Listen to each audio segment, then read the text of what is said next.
देखिए, सबसे पहले तो मैं कहना चाहूँगा, जो बीजेपी अपने आप को दलितों के सम्मान की बात बताने वाली करती है, मोदी जी, अमित शाह जी उनके घरों में खाना खाने का झूठा नाटक करते हैं, उसकी सच्चाई की तस्वीर यहाँ आप देख सकते हो। और ये बात मैंने कल भी कही थी कि बीजेपी के राष्ट्रीय अध्यक्ष कल आए थे, नितिन नवीन जी, एक शब्द इस घटना पे नहीं बोले, प्रदेश के अंदर जो कानून व्यवस्था है उस पर नहीं बोले। एक नाबालिग दलित बच्चे को जिस प्रकार से मारा गया है, 16 साल का बच्चा है, 2 फ्रैक्चर उसके पैरों के अंदर, मैं खुद देख के आया हूं, उसके पैर सूजे हुए हैं, उसके हाथ सूजे हुए हैं, उसकी पीठ सूजी हुई है और वो बच्चा अनकॉन्शियस है। वो सिर्फ आंख खोलता है, इसके अलावा कोई उसका रिएक्शन नहीं है। आज 8 दिन हो गए, हम लोग बीच में नहीं आते, रिपोर्ट भी दर्ज नहीं होती। ये शासन चल रहा है या गुंडाराज चल रहा है? तानाशाही मचा रखी है चारों तरफ। अगर आप जाके देखोगे पूरे राजस्थान के अंदर, कहीं तो बजरी माफिया तांडव मचा रहे हैं, अलवर के अंदर नाबालिग बच्ची से बलात्कार हो गया। खुद जो पूर्व विधायक है यहाँ के संदीप जी, उन पे हमला हो जाता है। यहाँ मजाक बना रखा है कानून व्यवस्था का।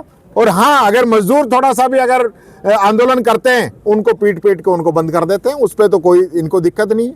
देखिए, निश्चित तौर पर हो सकता है कोई कमी नहीं छोड़ी होगी, क्योंकि बच्चा जिस प्रकार से टॉर्चर है, और मेरे को डॉक्टरों ने कहा कि ये उस मानसिक अवस्था में शायद ही वापस आ पाए। ये बच्चा पूर्ण रूप से विकसित अब नहीं हो पाएगा। इसके साथ जो पीड़ा हुई है, और मैं देख रहा हूँ इस सरकार के अंदर कहाँ SC आयोग है, कहाँ मानव अधिकार आयोग है, कहाँ बच्चों का आयोग है, कहाँ है सब लोग? कोई कार्रवाई नहीं कर रहा, कोई देखने नहीं है। पर SIT की गठन होना चाहिए इसके अंदर, या फिर जो है हाई कोर्ट के रिटायर्ड जो जज हैं उनकी कमेटी बननी चाहिए और इस पूरे मामले की जांच होनी चाहिए। मेडिकल बोर्ड से इसकी पूरा जो है MLC इसकी बननी चाहिए, क्योंकि जिस प्रकार से MLC जो अभी जो जमा है वहाँ पे, मैं कल निम्स में जाके देख के आया हूँ, वहाँ MLC वहाँ नहीं है, ऑन रिकॉर्ड कुछ भी डॉक्यूमेंट्स नहीं है। और इन्होंने जो MLC बनाई है वहाँ पे जो कोज ऑफ भर्ती का जो इन्होंने दिखाया है, वो दिखाया कि सांस की नली में खाना अटक गया, इसलिए एडमिट कराया है। देश के अंदर राजस्थान नंबर 1 पे है हिरासत के अंदर मौतों को लेके। लेकिन हमारी जो सरकार है, जो हमारे मुख्यमंत्री है भजनलाल जी शर्मा साहब, जो दिन भर धोख देने जाते हैं दिल्ली के अंदर कि मेरी कुर्सी बची रहे, और इसी वजह से पंचायत राज के चुनाव नहीं करा रहे कि हम हार जाएंगे, कुर्सी बची रहे। तो ये कुर्सी बचा के करोगे क्या? कुर्सी चाहिए जनता की सेवा के लिए। हम आज यहाँ पे जिस पोस्ट पे हैं, मुख्यमंत्री बनना कोई छोटी बात नहीं है। भगवान ने बहुत बड़ा मौका दिया है जनता की सेवा करने के लिए, कोई दिल्ली वालों की हाजिरी बनाने के लिए नहीं दिया है। अगर अच्छा काम करके दिल्ली वाले हटा दे तो हटा भी दे, कोई फर्क नहीं पड़ता। पर आज अगर आप अपनी सीट पे दिल्ली वालों के रहमो करम से बचे हुए हो और जनता दुख पा रही है, पूरे प्रदेश के अंदर जो है आतंक, तांडव, तानाशाही, भ्रष्टाचार ये चल रहा है, और मुख्यमंत्री जी एक शब्द नहीं बोलते। प्रवासी मजदूर सर अगर प्रवासी मजदूर अगर प्रोटेस्ट करते हैं, अपनी मांग रखते हैं, 2 घंटे में FIR दर्ज होती है उनके खिलाफ, और यहाँ 8 दिन। मैं वही कह रहा हूँ, मजदूरों का जो ये हाय ले रहे हैं ना, ये चैन से नहीं सो पाएंगे। बिहार के मजदूर बेचारे यहाँ रोजी रोटी कमाने के लिए आए थे, 9 मजदूर जिंदा जल गए।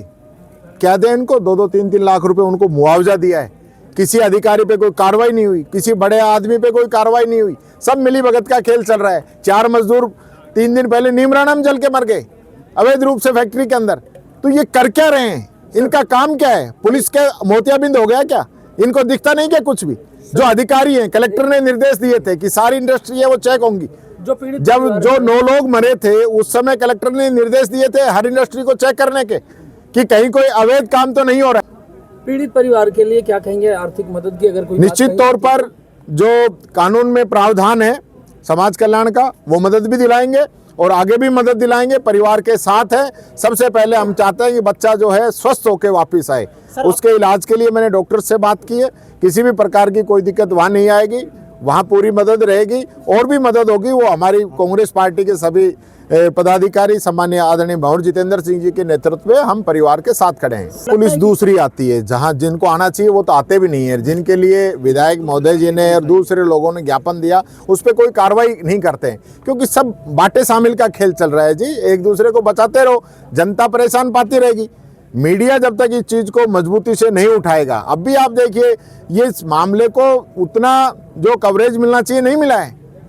एक नाबालिग दलित बच्चा है 16 साल का, उसका भी जीवन है, उसने भी जन्म लिया है, उसके भी संविधान के अंदर उसको भी अधिकार था। मुकदमा दर्ज नहीं, वो दोषी नहीं। आप कैसे किसी को ला कैसे पीट सकते हो? आपका मुकदमा होता, वो बच्चा दोषी होता, जांच में साबित होता, तो आपको जेल भेजने का अधिकार, आप जेल भेज दो, या कोर्ट आपको परमिशन देती। आप परिजनों से मिले हैं, आप मौके पे भी पहुंचे हैं, पुलिस प्रशासन से आपकी बात हुई है, समाज से आप आते हैं, कितनी मजबूती से विधानसभा में बात उठाएंगे जिससे आगे इसकी? देखिए, विधानसभा तो अभी चलेगी, उसमें काफी समय है, लेकिन मैं इस बात को 3 दिन से उठा रहा हूँ और मजबूती से उठाएंगे। आदरणीय भंवर जितेंद्र सिंह जी आए हैं, इसको राष्ट्रीय स्तर पे भी हम उठाने का काम करेंगे।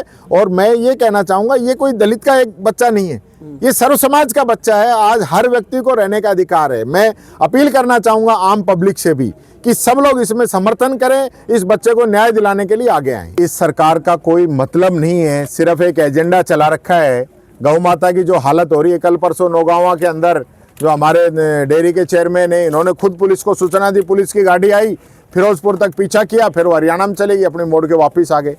ये खुद सब मिली भगत का खेल चल रहा है। गौशालाओं का अनुदान तक समय पे नहीं दे पा रहे हैं, गौ माता की बात कर रहे हैं। और यहाँ तो बहुत बड़ा चुनाव से पहले यहाँ तो पता नहीं अलकायदा का किसका नेटवर्क निकला था, वो क्या हुआ उसका।